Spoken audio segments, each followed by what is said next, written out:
Welcome back.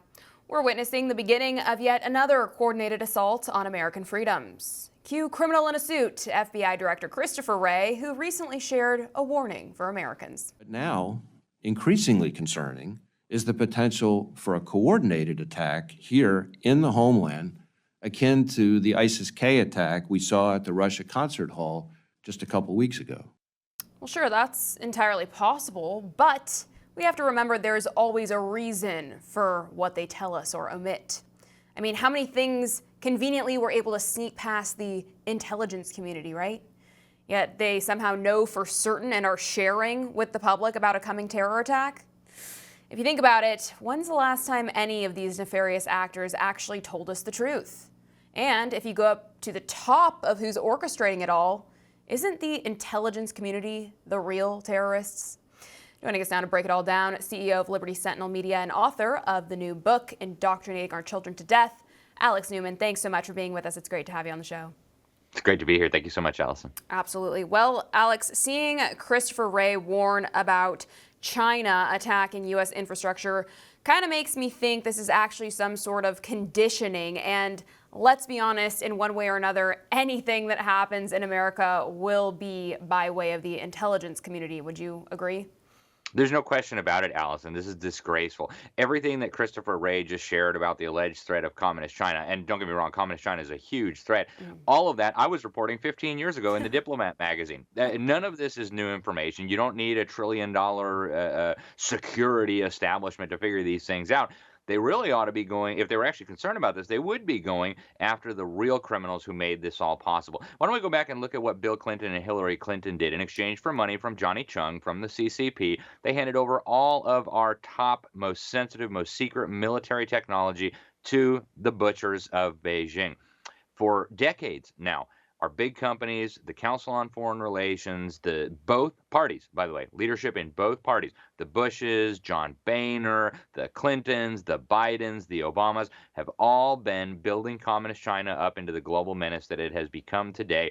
Plus, they've got the border wide open. We know special operatives, special forces from the People's Liberation Army of China are coming across that border right now. So the real culprit in this incredibly serious threat is not the CCP by itself. It's the fifth column in this country that created, built up, put in power, if you go back to after World War II, these very same butchers. Yeah, that's exactly right. And it's really just laughable when you see how they're trying to play this out here. But of course, needing to spy on foreign assets is the charade for what is also, a gross violation of American citizens' rights. Apparently, Senator Josh Hawley has made moves to end the FBI power grab in spy powers bill. But what are your thoughts on that, Alex? Is anything actually going to be accomplished? Unfortunately, I think it's going to be very difficult because of the uniparty in Congress. But I mean, this is the time for Congress to actually be talking about whether we should even continue to have an FBI. I'm okay with a federal law enforcement agency that actually does its job. We've got 3 federal crimes outlined in the U.S. Constitution: treason, piracy, and counterfeiting. Sure, let's have a federal law enforcement agency that actually does its job to go after criminals who are doing those things. The FBI is a total disgrace. It's worse than a clown car. In fact, I would argue that it's more dangerous to Americans than most of the alleged foreign adversaries that they're continually blabbering about. They've been targeting Trump. They've been targeting Trump's inner circle. They've been targeting Trump's supporters. They've been targeting moms and dads for speaking out at school board meetings. This is a joke. It's a disgrace. They ought to be defunded and dismantled, with some of their leadership thrown in prison, not being given more authorities to spy on Americans, not being given a bigger budget and a fancy, nice new headquarters. Every Republican who is responsible for making this happen in the last budget should resign or be removed from office at the next election. They absolutely should. They are all traitors, and it is just despicable that they are trying to just blatantly destroy our country. I mean, it's just so sad and shocking to actually see it play out, and more shocking that so many people are just blindly going along with it all.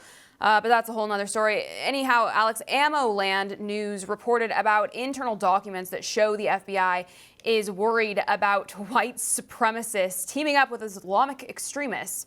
Apparently, they have come to the conclusion that those two groups have a shared goal, which would be to bring about the collapse of Western democracies. But I don't know. I think that's our own government. What do you think, Alex?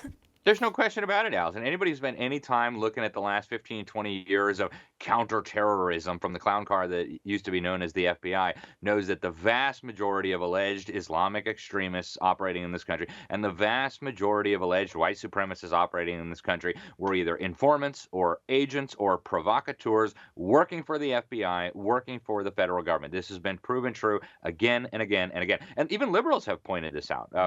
Human Rights Watch actually did a really important report some years ago where they said the vast majority, almost all of the alleged terror plots supposedly foiled by the FBI since 9/11 were actually run basically by the FBI, its informants, its agents, and its operatives. So it's a total joke. Yeah, of course, there are some stupid white supremacists. Yeah, of course, there are jihadists that they're letting across the border right now. The real threat is coming from the people who are weaponizing them, manipulating them, giving them weapons. And this all unraveled recently. We saw in Michigan, right, the fake kidnapping plot of Governor Whitmer. Thankfully, the jury saw through most of those shenanigans and set these guys free. But it was an FBI operation from start to finish. They need to be investigated. And it's just out of control, Alison. It is so far out of control and so, upsetting that they continue to get away with this insanity. They've got to be stopped and held accountable.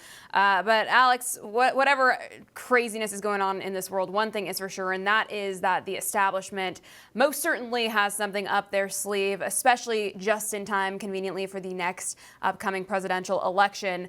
In fact, Dr. Phil is actually using his daytime programming for good. This is pretty incredible. I thought you would enjoy this clip. I want to play this for you. We will come right back to discuss. When the next pandemic turns the corner, who's got the plan then? What was learned from this? We need to think about whether we're going to rely on science and how we're going to react when the government comes in and starts telling us what we can and can't do. I think we need less government. I think if they would step back, we tend to have a way to work these things out. This is pretty amazing, I must say, because this is, regular daytime television that reaches, a good amount of people, right? I mean, just normies, as I would call them, tune into this kind of programming, and they are actually hearing the truth. But then again, we do also have to question, he is being allowed to now say this, possibly for some reason. Curious to get your thoughts on this, Alex. What do you make of this from Dr. Phil? Yeah, Dr. Phil is a really interesting case. He has actually exposed some really important things over the years under cover of just, a daytime show for housewives and retired seniors and things. He had one episode that he did where he talked about the satanic ritual abuse of children by people at the highest levels of the elite. It was a fascinating episode. So I suspect there are many more like Dr. Phil who do have a real sense of what's going on, who aren't okay with it. They know if they speak out too publicly, they're going to lose their jobs, they're going to be debanked, et cetera, et cetera. But there are many more like him. There are some in Congress. They're all over our society. Now would be a really good time for them to speak out. Not everybody who says the truth is necessarily on our side. Some of them, of course, will be controlled opposition. But now would be a real good time for people who know what's going on to speak out, speak clearly, and encourage others. Just like Dr. Phil just said, we have to prepare for what we're going to do when the totalitarians and the tyrants come back and try to shut down our lives, remove our freedoms. We cannot allow it to happen again under any circumstances. So kudos to Dr. Phil. Absolutely. I love to see what he's doing. It's wonderful, refreshing, and no one's perfect, right, Alex? I mean, everyone's got a pass, but if you're using your platform now, you're using your voice to speak for good and stand for truth, and I think there's something to be said about that, and I'm glad that his voice is reaching a large audience. Alex Newman, thank you so much for all that you do. Thank you for using your voice for good always, and thank you so much for joining us today. Thank you, Alison. God bless you. God bless you. For all our viewers asking where One America News is heading in the future, we would like to introduce you to OAN Live. OAN Live is the best way to stay up to date on all of the hard-hitting, straight-shooting, national and international headlines. And the best part is, OAN Live is only $4.99 per month. All the credible, honest, unbiased reporting One America News offers at a fraction of the cost of cable. Just go to OANN.com to easily sign up for OAN Live and stay informed.